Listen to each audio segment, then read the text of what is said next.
오늘 우리에게 주시는 말씀은 사도행전 9장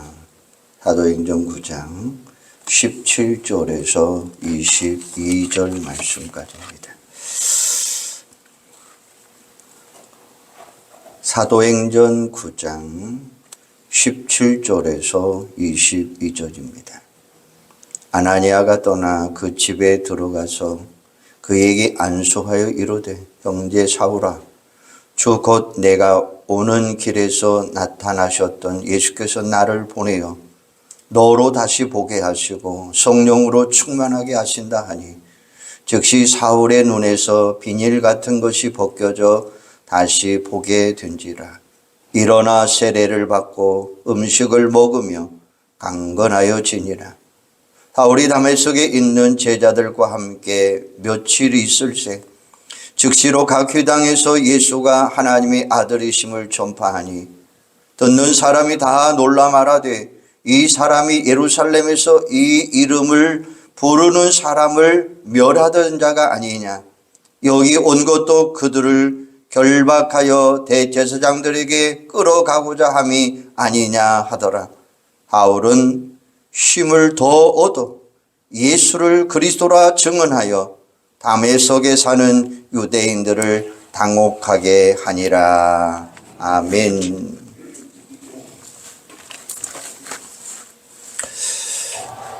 흔히 사람들은 우리가 행복해지려면 세상이 달라져야 된다라고 이렇게 말들 합니다. 우리를 둘러싸고 있는 환경이나 조건이 좋아지면 저절로 행복할 것이다 라고 생각을 합니다. 과연 그럴까요? 그것이 맞는 말 같지만 좀 더 깊이 생각하면 그것은 반쪽짜리 진리에 밖에 되지 않습니다. 왜냐하면 사람들이 달라지지 않으면 세상은 달라지지 않습니다. 사람들이 달라지지 않냐면 세상은 변함이 없다는 거예요.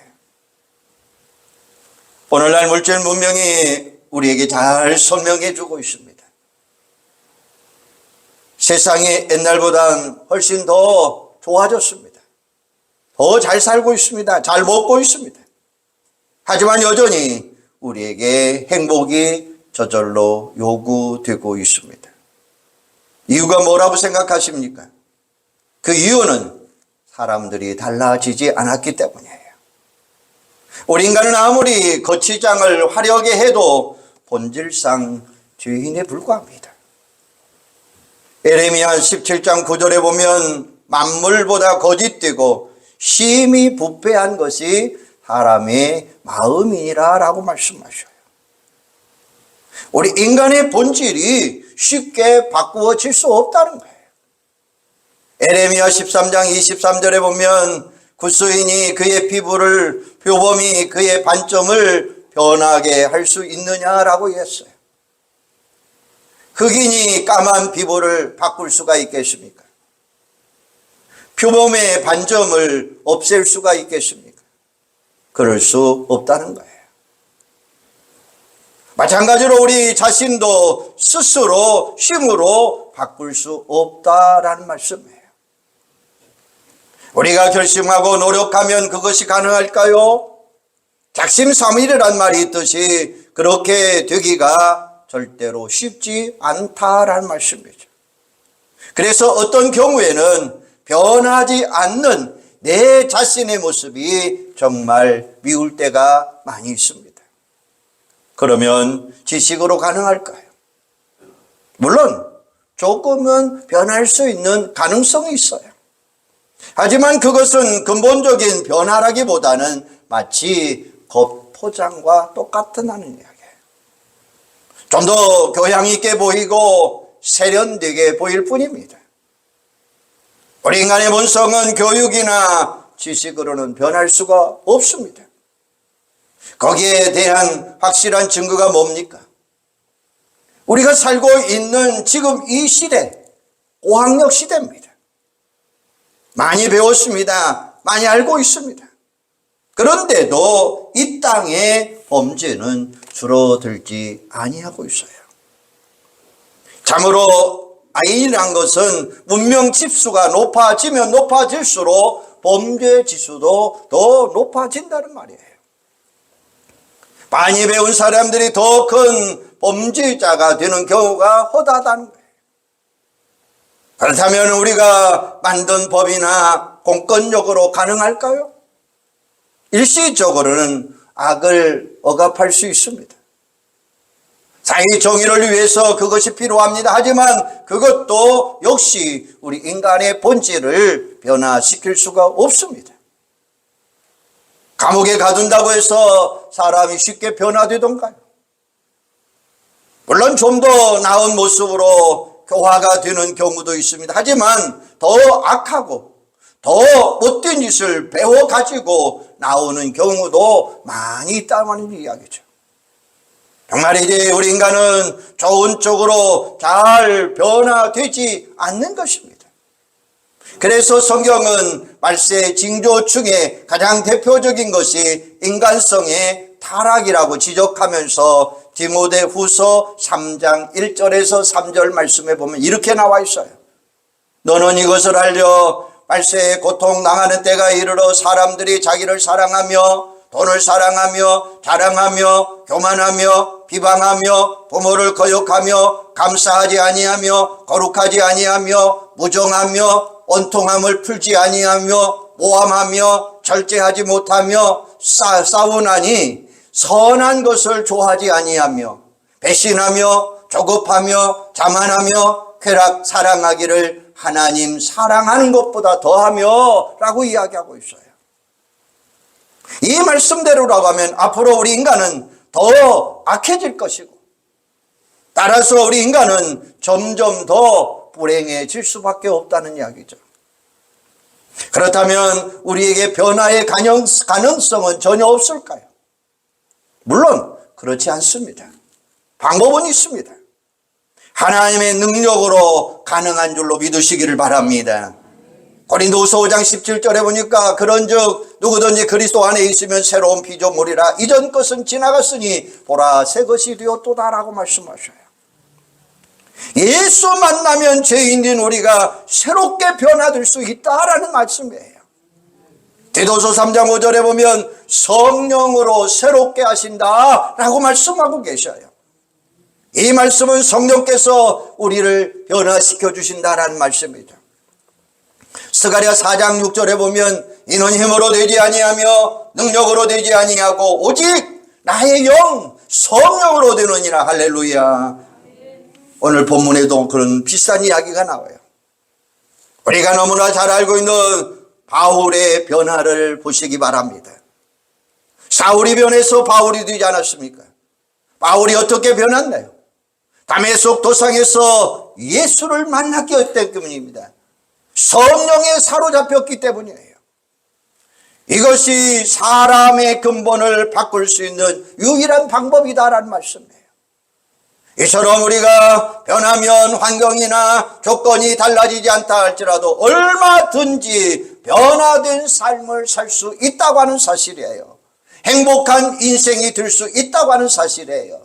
여러분 바울의 고백 한번 들어보시기를 바랍니다. 빌립보 4장 11절에 보니까 나는 비천에 처할 줄도 알고 풍부에 처할 줄도 알아 모든 일 곧 배부름과 배고픔과 풍부와 궁핍에 처할 줄도 아는 일체의 비결을 배웠노라. 내게 능력 주시는 자 안에서 내가 모든 것을 할 수 있느니라. 할렐루야. 사랑하는 여러분, 행복한 삶을 원하십니까? 그렇다면 내가 먼저 변해야 된다라고 하는 사실이에요. 내가 변하면 모든 것은 변하게 될 줄로 믿습니다. 내가 변하면 행복이 파도처럼 밀려와요. 오늘 말씀을 통해서 바울의 변화된 삶을 살펴보면서 여러분에게도 그런 변화의 역사가 일어나기를 주님의 이름으로 소망합니다. 사울이 예수를 통해서 극적인 회심을 경험하게 됩니다. 회심은 회개와 같습니다. 예수를 처음 만나 변화된 것을 회심이라고 말합니다. 헬라어로는 메타노이아라고 이야기합니다. 방향을 전환한다라는 의미죠. 사울이 예수를 만난 후에 그의 삶이 180도 변화되었습니다. 사울이 변화되어 예수를 전하니까 사람들이 보고 놀랐다라고 이야기해요. 어느 정도 놀랐느냐? 21절에 보면 듣는 사람이 다 놀라 말하되 라고 이야기해요. 여기서 놀랐다라고 하는 이 말은 그냥 놀랄 정도가 아니라 아예 충격적이었다라는 말이에요. 22절에 보면 유대인들이 당혹하게 하니라 라고 이야기했어요. 이처럼 바울의 변화는 실로 엄청난 것이었습니다. 바울의 의심한 직후에 바로 복음의 증인이 된 거예요. 핍박자였던 바울이 복음을 전하게 되고 나중에는 순교자가 됩니다. AD 67년 네로 황제 때에 참수형까지 당하게 됩니다. 오늘 본문 말씀에도 바울이 얼마나 열심히 복음을 전했는지 알 수가 있어요. 23절 이하에 보면 바울이 복음을 전하다 유대인들이 핍박했더라라고 이야기해요. 그런 고난까지도 감수하면서 바울이라고 하는 새로운 이름을 가지고 세계를 돌아다니면서 복음을 전했어요. 그 복음이 결코 로마를 변화시켰고 유럽 역사와 세계 역사를 바꾸어 놓지 않았습니까? 아마 예수 말고 세상에서 가장 큰 영향력을 미친 사람은 아마도 바울밖에 없을 거예요. 그러면 바울이 그런 극적인 변화를 어떻게 경험할 수 있느냐? 바로 성령께서 그를 일으켜 세워주신 거예요. 아나니아를 보내 바울에게 말씀을 전하고 기도할 때에 성령의 충만한 역사가 일어났어요. 눈에서 비닐 같은 것이 벗겨지면서 다시 앞을 볼 수 있게 되었어요. 따라하는 여러분, 사람은 다른 것으로 변화될 수 없습니다. 오직 말씀, 오직 성령의 능력으로 변화될 수 있다라는 말씀이죠. 그러면 좀 더 구체적으로 바울이 무엇이 달라졌을까요? 첫째는 바울의 영혼이 변화됐어요. 그의 눈에서 비닐 같은 것이 벗겨졌다고 했어요. 이것은 육신의 눈이 치료됨과 동시에 영적인 눈이 뜨게 되었더라라는 말씀이에요. 이처럼 영안이 열리니까 더 이상 과거의 사람이 아니었습니다.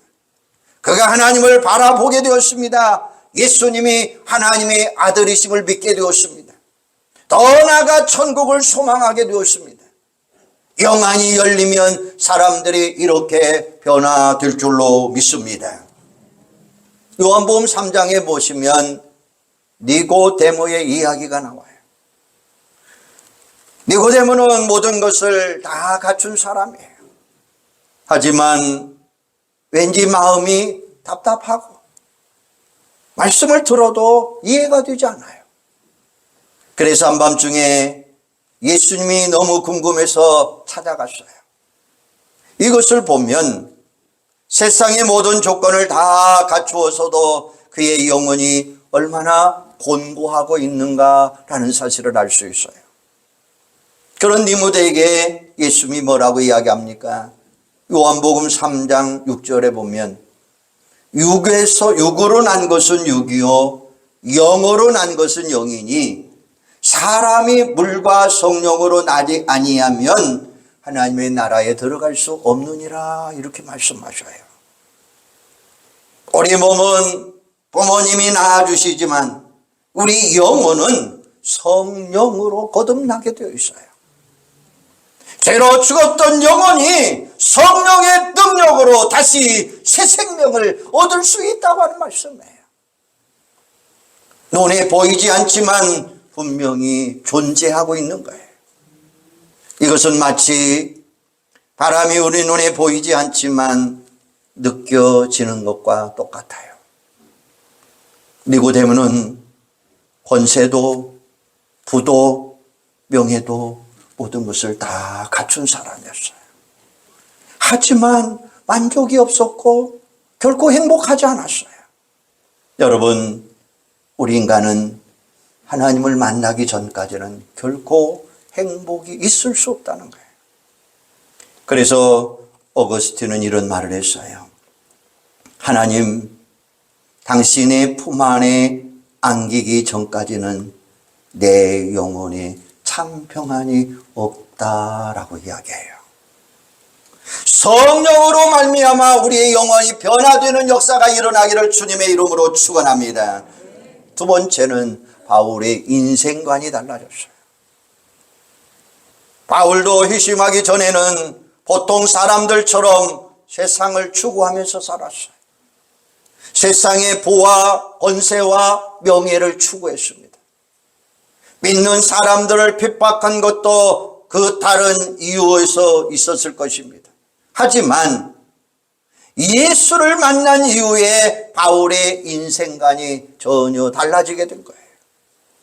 빌립보 3장 7절에 보면 무엇이든지 내게 유익하던 것을 내가 그리스도를 위하여 다 해로 여길 뿐더러 또한 모든 것을 해로 여김은 내 주 그리스도 예수를 아는 지식이 가장 고상하기 때문이라. 내가 그를 위하여 모든 것을 잃어버리고 배설물로 여김은 그리스도를 얻고 그 안에서 발견되려 함이라 라고 말씀하셔요. 바울의 인생관이 완전히 달라졌어요. 무엇이 좋고 나쁜지에 대한 가치관이 달라졌고 인생의 목적이 달라졌어요. 과거에 집착했던 것을 이제는 아예 배설물처럼 여겨버렸어요. 그리고 그렇게 싫어하고 미워했던 복음을 위하여 자신의 목숨까지 바치는 역사가 일어나게 된 거예요. 바울에게 뭐가 생긴 것입니까? 곧 꿈과 비전이 생긴 거예요. 비전이란 하나님의 시각으로 나를 바라보는 거예요. 육신의 눈으로 세상을 바라보면 세상이 전부인 것처럼 보일 것입니다. 별것도 아닌데 거기에 우리가 목숨 걸고 싸우는 것 아닙니까? 하지만 바울처럼 영안이 열리면 모든 것을 하나님의 눈으로 바라보기 때문에 더 이상 세상 속에 얽매이지 않게 되는 거예요. 사람이 어릴 때는 손꼽장난도 많이 하지 않습니까? 하지만 어른이 되면 그런 일 전혀 하지 않습니다. 그런 유치한 행동을 어떻게 하느냐라고 말합니다. 여러분, 우리에게 뭐가 달라진 것입니까? 바라보는 시각이 달라져야 돼요. 지금 바울의 마음이 그렇다라고 이야기할 수 있어요. 우리가 아는 헬렌 켈러 여사 잘 아실 것입니다. 그는 시각, 청각, 언어의 삼중고를 겪고 있는 장애인이에요. 하지만 그녀는 신앙으로 변화되어서 하버드 출신의 세계적인 교육가로 많은 사람들에게 믿음과 소망을 심어주었어요. 그녀가 이런 말을 합니다. 시각장애인으로 태어난 것보다 더 불행한 것은 비전이 없는 것이다 라고 이야기해요. 성령으로 변화된 사람은 더 이상 먹고 마시는 일에 목숨 걸지 않는다는 거예요. 그러면서 너희는 먼저 그의 나라와 그의 의를 구하라. 그리하면 이 모든 것을 너희에게 더하시리라 라고 말씀하셔요. 하나님을 사랑하고 복음을 전하고 교회를 섬기는 일에 더 수고하고 더 땀을 흘리게 되어 있다는 거예요. 우리가 성령으로 변화된 삶을 살아갈 때 하나님이 우리의 모든 것을 채워주시고 어느 누구보다도 행복한 인생을 살아갈 줄로 믿으시기를 바랍니다. 세 번째는 바울의 인격이 달라졌어요. 바울은 원래 약한 사람입니다. 그런 바울이 완전히 달라졌어요. 오늘 본문 보세요. 살기가 등등했던 바울이 아나냐 앞에서 마치 순한 양처럼 변화됐어요. 바울이 얼마나 온유하고 겸손했는지 몰라요. 이름이 바꾼 것만 봐도 알 수 있어요. 그의 이름이 무엇입니까? 사울은 큰 자라고 하지만 바울은 작은 자라라는 뜻을 가지고 있어요. 뿐만 아닙니다. 바울의 고백을 들어보면 디모데전서 1장 15절에 보면 죄인 중에 내가 귀순이라 라고 고백해요. 자신이 죄인임을 철저하게 고백했어요. 이 고백은 바울이 훨씬 나중에 했던 고백이죠. 가면 갈수록 그의 마음이 온유하고 겸손한 삶을 살았더라 라고 이야기하고 있는 거예요. 한국 초대교회 역사 가운데 이런 이야기가 있습니다. 서울 연동교회 초대 장로였던 고 차한익 장로님에 대한 이야기입니다. 그분은 원래는 노름꾼이었고 술꾼이었고 사기꾼이었습니다. 한 번은 관가에 걸려가서 심한 매를 맞게 되어서 매를 맞음으로 인해서 봉어리가 되어버렸습니다. 독초까지 받게 된 그는 자살을 시도했어요. 독약을 먹었는데 구사일생으로 살아납니다. 그때 연동교회에 심호하시던 게일 선교사님의 전도를 받게 됩니다. 야곱의 이야기가 담긴 내 이름이 무엇이냐라고 하는 전도지가 그에게 건너졌어요. 그날 밤 꿈에 내 이름이 뭐냐라고 하는 음성이 들려옵니다. 대답도 못하고 고 하다가 나중에 떨리는 음성으로 내 이름은 고가이고 싸움꾼이고 술꾼이고 망나니 올시다. 누군지 모르지만 나를 용서해 주세요 라고 울면서 대답을 했다는 거예요. 그때 흰 옷을 입은 사람이 나타나서 이제부터 너는 내 아들이라 라고 말하면서 사라져 버렸어요. 그분이 꿈에서 깨어나 전도지를 읽다가 혀가 풀려서 다시 말을 하게 되는데 결국 게일 선교사님으로부터 복음을 듣고 완전한 사람으로 변화되었어요. 그리고 나중에는 직접 만든 신반을 가지고 다니면서 나는 과거에는 도둑놈이었습니다. 사기꾼이었습니다. 싸움꾼이었습니다. 하지만 이제는 나는 새 사람이 되었습니다. 제가 만든 신발을 드리겠습니다. 꼭 예수 믿으세요 라고 전도했다는 이야기가 있습니다. 사랑하는 여러분, 사람은 스스로 잘 변하지 않아요. 오직 예수님만이, 성령님만이 우리를 변화시켜서 새로운 사람으로 만들어줄 수 있다고 하는 사실이에요. 그렇게 될 때 우리가 더 강해지고 더 행복해지는 거예요. 더 나아가 세상을 아름답게 변화시켜 주실 줄로 믿습니다. 한때 바꿔라고 하는 노래가 유명한 적이 있었어요. 그 이유는 바꾸라고 하는 말 속에 누구나 다 공감하는 부분들이 있었어요. 개인이 되었던, 가정이 되었던, 사회가 되었던, 국가가 되었던 지금 이대로는 안 된다라고 하는 말씀이었습니다. 하나님 여러분, 나에게 문제가 있다는 것은 다 알고 있습니다. 이렇게 살면 안 된다는 사실도 누구나 다 인식하고 있습니다. 그렇다면 이런 우리에게 필요한 것이 뭡니까?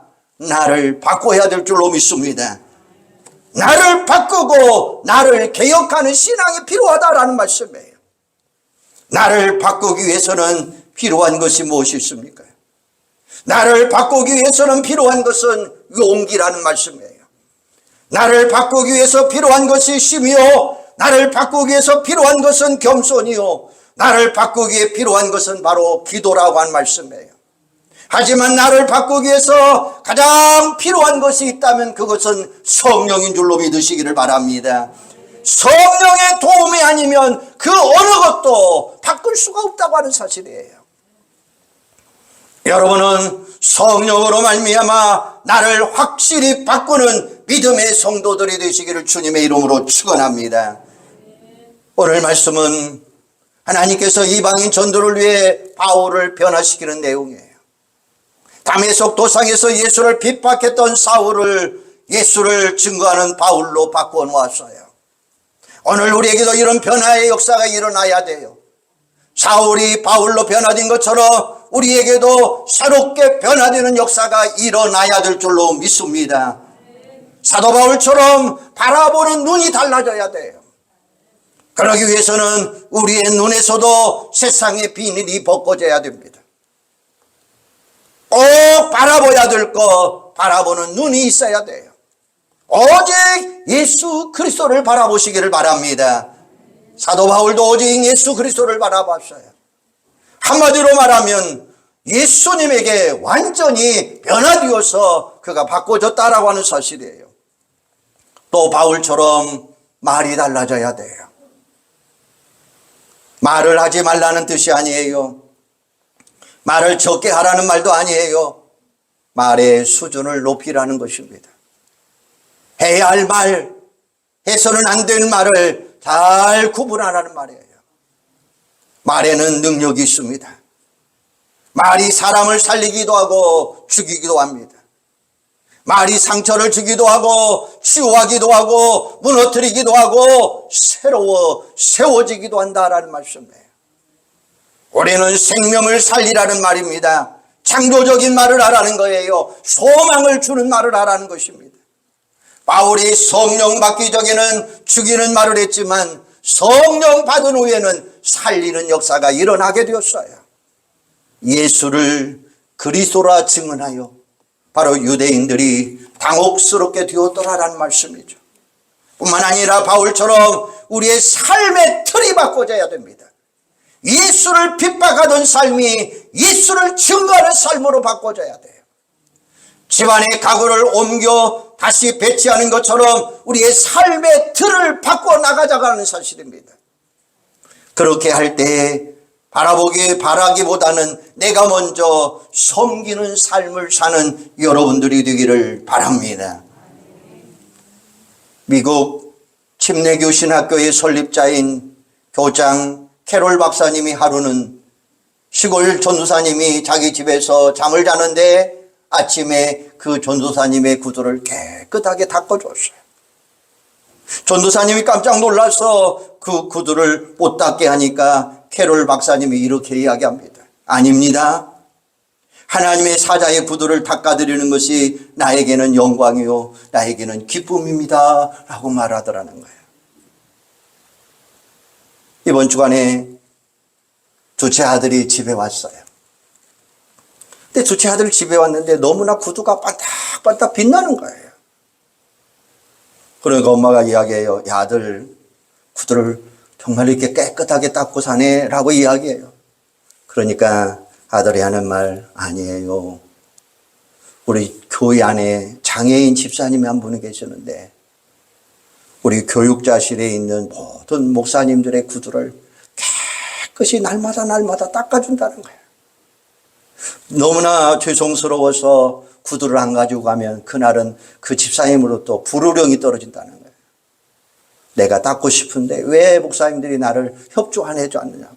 빨리 가져오세요. 그래서 깨끗하게 하루하루가 정말로 깨끗한 구두를 닦으면서 깨끗한 구두를 신고 신방하는 것이 내 소원입니다. 꼭 가져오세요 라고 이야기하더라는 거예요. 사랑하는 여러분, 오늘 성령 강림주를 통해서 하나님이 우리에게 보혜사 성령을 보내주셨어요. 우리는 하나님 앞에서 항상 진실하고 정직하고 겸손한 삶을 사셔야 돼요. 교회 안에서는 낮은 자의 마음을 가지고 잘 섬기는 자들이 되시기를 바랍니다. 말하는 시각을 가지고 말을 바꾸고 삶의 패턴을 바꾸어 나가시기를 바랍니다. 이렇게 변화된 사람을 하나님께서 일꾼으로 세우시고 하나님의 일을 감당케 하셔요. 교회 안에서는 낮은 자의 마음을 가지고 잘 섬기고 바라는 시각을 통해서 정말로 변화된 일꾼의 사명을 감당하는 여러분들이 되시기를 바랍니다. 성령은 우리에게 보내주신 보혜사예요. 성령님은 우리를 돕는 영이시에요. 우리를 보호해 주시고 변화시켜 주시고 중재해 주시고 위로해 주시고 격려해 주시는 보혜사 성령이에요. 처음부터 끝까지 우리를 도와주는 역할을 하시는 분이에요. 예수 믿으면 누구나 이런 혜택을 누리면서 살아갈 수 있어요. 저와 여러분도 성령님께서 주시는 이런 축복을 마음껏 누리면서 모든 영광 하나님께 올려드리며 성령 충만한 삶을 사는 여러분들이 되기를 주님의 이름으로 축원합니다. 기도하겠습니다. 살아계셔서 역사하시고 모든 것을 주관하신 하나님, 사람은 다른 것으로 변할 수 없습니다. 오직 말씀으로, 오직 성령의 능력으로 변화될 줄로 믿습니다. 우리 영혼의 변화가 있게 하여 주시옵소서. 인생관이 달라지게 하여 주시옵소서. 우리 인격이 달라지게 하여 주시옵소서. 그래서 오직 예수 그리스도 성령의 능력으로 바라보게 하여 주시고, 우리의 말이 달라지게 하여 주시고, 우리 인격이 달라져서 정말로 많은 사람들에게 영광 돌리는 은혜가 있게 하여 주시고, 성령을 보혜사로 우리에게 보내주셨사오니 처음부터 끝까지 우리를 도우시는 성령님, 우리를 통해서 영광 받으시고 마음껏 축복을 누리며 살아갈 수 있는 귀한 역사가 있게 하여 주시옵소서. 성령 하나님, 이 시간 간절히 소원합니다. 우리 성도들 가운데 질고로 고통당하는 자들이 있습니다. 아버지 하나님, 이 시간 성령께서 저들과 함께하여 주시옵소서.